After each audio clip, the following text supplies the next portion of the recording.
দেশের খবরে আপনাদের স্বাগত, সঙ্গে আমি শুভ্র রয়েছি। শুরুতেই দেখে নেব হেডলাইন্স। বিহারের রাস্তায় ভিভিপ্যাট স্লিপ, আরজেডির প্রতীকে ছাপ, উত্তেজনা সমস্তিপুরে, ঘটনাস্থলে জেলা শাসক, সাসপেন্ড নির্বাচনী আধিকারিক। উত্তরপ্রদেশে ফের উত্তেজনা, মুসলিম সমাধিক্ষেত্রে পুজোর চেষ্টা হিন্দু মহিলাদের, পুলিশের সঙ্গে ধস্তাধস্তি, বাবরি মসজিদের মতোই দখলের চেষ্টা বিজেপি আরএসএস এর, আগেও ভাঙচুর চালিয়েছিল উগ্র হিন্দুত্ববাদীরা। এসআইআর আতঙ্কে মৃত পরিবারের পাশে দাঁড়ালো তৃণমূল কংগ্রেস, 5 বাড়িতে গিয়ে আর্থিক সাহায্য, বিজেপির দিকে আঙুল শশী পাঁজাদের। রিচা ঘোষকে সোনার ব্যাট সিএবির, পুলিশের ডিএসপি পদে চাকরি ঘোষণা মুখ্যমন্ত্রী, 34 লক্ষ টাকার চেক, বঙ্গভূষণ সম্মান, সোনার হার পরিয়ে দিলেন মমতা। আসছে বিস্তারিত খবরে। বিহারের সমস্তিপুরের রাস্তায় পড়ে থাকতে দেখা গেল ভিভিপ্যাট স্লিপ। বেশিরভাগ স্লিপেই আরজেডির প্রতীকের ছাপ রয়েছে। এই ঘটনায় উত্তেজনা ছড়িয়ে পড়ে, সাসপেন্ড করা হয়েছে নির্বাচনী আধিকারিককে। বিহারের সমস্তিপুরে ভিভিপ্যাট স্লিপ ফেলে দেওয়া হয় জঙ্গলের মধ্যে, এ নিয়ে উত্তেজনা ছড়িয়ে পড়ে। সারাইরঞ্জন বিধানসভার কেএসআর কলেজে বুথে ভিভিপ্যাট স্লিপ পড়েছিল রাস্তার ধারে। আরজেডি নেতা মনোজ ঝা এরপরে এক্স হ্যান্ডেলে লেখেন, কেন, কার নির্দেশে এই ভিভিপ্যাট স্লিপ ফেলে দেওয়া হয়েছে? নির্বাচন কমিশন চুরি করেছে, গণতন্ত্রকে ধ্বংস করা হচ্ছে। বাইরে থেকে যারা বিহারে এসে রয়েছেন তারাই ধ্বংস করছেন গণতন্ত্রকে। কেন্দ্রীয় স্বরাষ্ট্রমন্ত্রী অমিত শাহ এখন পাটনায়, আর ঘাঁটি গেড়ে ভোট পরিচালনা করছেন বিহারে। তাকেই নিশানা করছেন আরজেডি নেতারা। এই ভিভিপ্যাট স্লিপে আরজেডির চিহ্ন রয়েছে, অর্থাৎ ভোটাররা আরজেডিকেই ভোট দিয়েছেন। এই ঘটনা প্রকাশ্যে আসার পর মুখ্য নির্বাচন কমিশনার জ্ঞানেশ কুমার সমস্তিপুরের জেলা শাসককে ঘটনাস্থলে যাওয়ার নির্দেশ দেন। ঘটনা প্রকাশ্যে আসার পর অ্যাসিস্ট্যান্ট রিটার্নিং অফিসারকে সরিয়ে দেওয়া হয়েছে, তার বিরুদ্ধে এফআইআর করা হয়েছে। सरायरंजन विधानसभा क्षेत्र के अंतर्गत डिस्पैच सेंटर के पास आज कुछ पर्चियां लावारिस व्यवस्था में पाई जाने की सूचना प्राप्त हुई थी।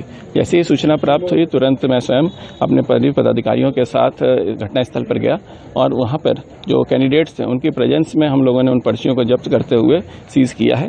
इसमें सबकी जांच की जा रही है। इस संबंध में प्राथमिकी दर्ज की कार्रवाई की जा रही है एवं लापरवाही बरतने वाले 2 कर्मियों को चिन्हित करते हुए उनके खिलाफ विभागीय कार्रवाई एवं निलंबन की अनुशंसा की गई है। কমিশনের তরফে অবশ্য বলা হয়েছে, এই ভিভিপ্যাট স্লিপগুলো আসলে মক পোলের সময়কার। নিয়ম অনুযায়ী রাজনৈতিক দলের প্রতিনিধিদের সামনে ইভিএম সঠিক আছে কিনা তা দেখানো হয়। সেই ভিভিপ্যাট স্লিপগুলোই পড়েছিল রাস্তার ধারে। যদিও এই দাবির সপক্ষে নির্দিষ্ট কোনো তথ্য প্রমাণ দিতে পারেন নির্বাচন কমিশন। নিয়ম অনুযায়ী যদি কোনো বুথের ইভিএম এর কারচুপির অভিযোগ ওঠে, তখন ভিভিপ্যাট স্লিপের সঙ্গে মিলিয়ে দেখা হয়। সমস্তিপুরের এই ভিভিপ্যাটের খবর ছড়িয়ে পড়ার পর আইএনডিএ জোটের তরফে বলা হয়েছে, স্ট্রং রুমে বিশেষ নিরাপত্তা রাখতে হবে। আজ প্রধানমন্ত্রী নরেন্দ্র মোদী বিহারে বলেন, এবার রেকর্ড সংখ্যক ভোট পড়েছে, মহিলারা ভোট দিয়েছেন বেশি। এই ভোটের পর বিরোধীরা আতঙ্কে রয়েছেন, সেজন্যই তারা ভোটারদের বিভ্রান্ত করার চেষ্টা করছেন। যদিও আরজেডি, কংগ্রেস, বাম দলগুলো মিলে প্রধানমন্ত্রী নরেন্দ্র মোদীর বিরুদ্ধে ভোটে প্রভাব ফেলার অভিযোগ তুলেছেন। ব্যুরো রিপোর্ট, পূবের কলম ডিজিটাল। উত্তরপ্রদেশের ফতেপুরে মুসলিম সমাধিক্ষেত্রের ভিতরে ঢুকে পুজো দেওয়ার চেষ্টা করেন 21 জন মহিলা। পুলিশ বাধা দেয় তাদের। দফায় দফায় পুলিশের সঙ্গে তাদের সংঘর্ষ হয়। বাবরি মসজিদের মতন এই সমাধিক্ষেত্র দখল করা হবে বলে হুমকি দিয়েছে বিজেপি ও আরএসএস।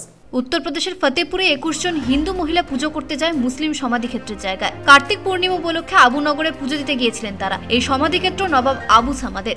বিজেপি নেতাদের দাবি, এখানে অতীতে মন্দির ছিল, এখন যেখানে সমাধিক্ষেত্র সেখানে শিবলিঙ্গ রয়েছে। কার্তিক পূর্ণিমা উপলক্ষে সেই সমাধিক্ষেত্রে পুজো দিতে যান মহিলারা। পুলিশের সঙ্গে তাদের দফায় দফায় সংঘর্ষ বাধে। তাদের সঙ্গে ছিলেন বিজেপি নেতারা। অতীতে এই সমাধিক্ষেত্রে ভাঙচুর করে উগ্র হিন্দুত্ববাদীরা, এমনকি গেরুয়া পতাকা তুলে দেওয়া হয় সমাধিক্ষেত্রের উপর। এ নিয়ে দীর্ঘদিন ধরে উত্তেজনা রয়েছে এলাকায়। কোতোয়ালি থানার পুলিশ জানিয়েছে, 15 ফুট উঁচু ব্যারিকেড টপকে ভেতরে ঢোকেন বেশ কয়েকজন। স্থানীয় বিজেপি নেতাদের স্ত্রীরা ছিলেন সেখানে। পুলিশ তাদের বাধা দেওয়ায় থানায় এফআইআর দায়ের করে মহিলারা। দীর্ঘদিন ধরে সমাধিক্ষেত্র দখলের চেষ্টা করছে বিজেপি ও আরএসএস। উগ্র হিন্দুত্ববাদী মহিলারা জানিয়েছেন, বাবরি মসজিদের মতো ভেঙে ফেলতে হবে এই সমাধিক্ষেত্র। ফতেপুরে 30%-এরও বেশি মুসলিম রয়েছেন। ব্যুরো রিপোর্ট, পূবের কলম ডিজিটাল। এসআইআর আতঙ্কে মৃতদের বাড়িতে গেলেন তৃণমূল কংগ্রেস নেতারা। আর্থিক সাহায্য তুলে দেওয়া হয় পরিবারের হাতে। তৃণমূল কংগ্রেসের অভিযোগ, বিজেপি আতঙ্ক ছড়ানোর চেষ্টা করছে। 2002 সালের তালিকায় নাম না থাকায় আতঙ্কে আত্মঘাতী হয়েছিলেন উত্তর 24 পরগনার ব্যারাকপুরের কাকলি সরকার। আজ তার বাড়িতে যান রাজ্যের নারী ও শিশু কল্যাণ মন্ত্রী শশী পাঁজা। কাকলিরা সপরিবারে 15 বছর আগে বাংলাদেশ থেকে এসেছিলেন এপার বাংলায়। কারো নাম তালিকায় না থাকারই কথা। সেই আতঙ্কে আত্মঘাতী হয়েছিলেন কাকলি। বাংলাদেশে ফিরে যাওয়ার জন্য স্বামী, শ্বশুর, শাশুড়িকে বারবার অনুরোধ করেছিলেন তিনি। আজ শশী পাঁজার সঙ্গে যান রাজ চক্রবর্তী, তৃণমূল কংগ্রেস সাংসদ পার্থ ভৌমিক। এই যে তৃণমূল কংগ্রেস লাশের রাজনীতি করছে বলল, এইটা তুমি যাকে লাশ বলছো না, সে একটা জীবন্ত প্রাণ ছিল। এই পরিবারেরকে জিজ্ঞেস করুন, তাকে লাশ কে করলো, কেন ও নেই, এতটা অমানবিক উক্তি কিংবা বক্তব্য আসে কি করে? আর তার পাশে থাকবেন না?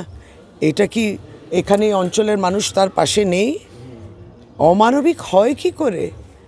একটি রাজনৈতিক দল রাজনৈতিক চশমাটা খুলুন। এইভাবে ভুল ব্যাখ্যা দেওয়াটা ঠিক নয়। প্রতিটি মৃত্যু যেটা এসআইআর জন্যে হচ্ছে আতঙ্কে, এটা তাদেরকে স্বীকার করতে হবে এবং দায়িত্ব নিতে হবে। তোমরা ভয় দেখিয়েছো, একটা প্রকৃত নাগরিক তার মার গেল। আজকে জানেন ওর এসআইআরের ওই ফর্ম, যেটা আমাকেও দিয়েছে, আমার বাড়িতেও আজকে পৌঁছেছে ফর্ম, ওই ফর্মটা ওর ওখানে পৌঁছেছে। ওর দোষটা কি? ও আজকে নেই, ওর বাড়ির সবাইকার ফর্ম এসছে।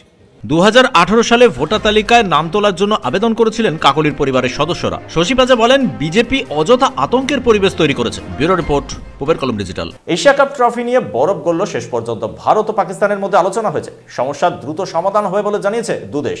এশিয়া কাপ ট্রফি নিয়ে ভারত ও পাকিস্তানের মধ্যে যে বিতর্ক তৈরি হয়েছে তার বরফ এবার গলতে চলেছে। এশিয়া কাপের ট্রফি আসতে চলেছে ভারতে। শনিবার আইসিসির বৈঠকের পরই এমন সম্ভাবনা উজ্জ্বল হয়েছে। আইসিসির বৈঠক ছিল দুবাইয়ে। সেই বৈঠকে উপস্থিত ছিলেন বিসিসিআই সচিব দেবজিৎ সাইকিয়া ও পিসিবি চেয়ারম্যান ও এসিসি প্রধান মহসিন নাকভি। আইসিসির মূল বৈঠকে ভারত ও পাকিস্তান দুই দেশের ক্রিকেট কর্তাদের মধ্যে কোনো আলোচনা না হলেও এই বৈঠকের পরেই সাইকিয়া ও নাকভির মধ্যে একটি বৈঠক হয়। সেই বৈঠকে দু দেশের ক্রিকেট সংক্রান্ত বিষয় নিয়ে আলোচনা হয়েছে। সাইকিয়া জানিয়েছেন, আমরা দুটো দেশের প্রতিনিধিরাই সেখানে কথা বলেছি, কোনো ঝগড়াঝাটি বা বাকবিতণ্ডা কিছুই হয়নি সেখানে। তিনি জানিয়েছেন, নাকভির মত কিছুটা পাল্টেছে, তিনি সমাধান সূত্র খুঁজতে চাইছেন। বরফ গলেছে। পিসিবি কিছু প্রস্তাব দিয়েছে, আমরাও বেশ কিছু প্রস্তাব দিয়েছি। আশা করি কয়েকদিনের মধ্যেই সমাধান সূত্র বেরিয়ে আসবে। এশিয়া কাপের ট্রফি মহসিন নাকভির হাত থেকে নিতে অস্বীকার করেন ক্যাপ্টেন সূর্যকুমার যাদব। রটে গিয়েছিল ট্রফি নিয়ে নাকভি পাকিস্তানে চলে গেছেন, কিন্তু মহসিন নাকভি জানিয়েছেন এশিয়া কাপের ট্রফি দুবাইয়ে এসিসি দপ্তরে রয়েছে, তার অনুমতি ছাড়া সেই ট্রফি যেন কেউ না নিতে পারে। তিনি জানিয়েছেন তিনি একমাত্র ভারত অধিনায়কের হাতে সেই ট্রফি তুলে দেবেন। ব্যুরো রিপোর্ট, পুবের কলম ডিজিটাল। ভারতীয় মহিলা ক্রিকেট দলের উইকেটকিপার রিচা ঘোষকে সংবর্ধনা দিল সিএবি। মুখ্যমন্ত্রী মমতা বন্দ্যোপাধ্যায় তার গলায় সোনার হার পরিয়ে দেন, 34 লক্ষ টাকা চেক তুলে দেন তার হাতে। সিএবির তরফ থেকে সোনার ব্যাট দেওয়া হয়। মুখ্যমন্ত্রী মমতা বন্দ্যোপাধ্যায় ঘোষণা করেন, রাজ্য পুলিশের ডিএসপি পদে চাকরি দেওয়া হলো রিচা ঘোষকে। দেশের খবর আজ এ পর্যন্তই। চোখ রাখুন পুবের কলম ডিজিটালে। আমাদের চ্যানেল সাবস্ক্রাইব করুন, অবশ্যই বেল আইকন প্রেস করতে ভুলবেন না।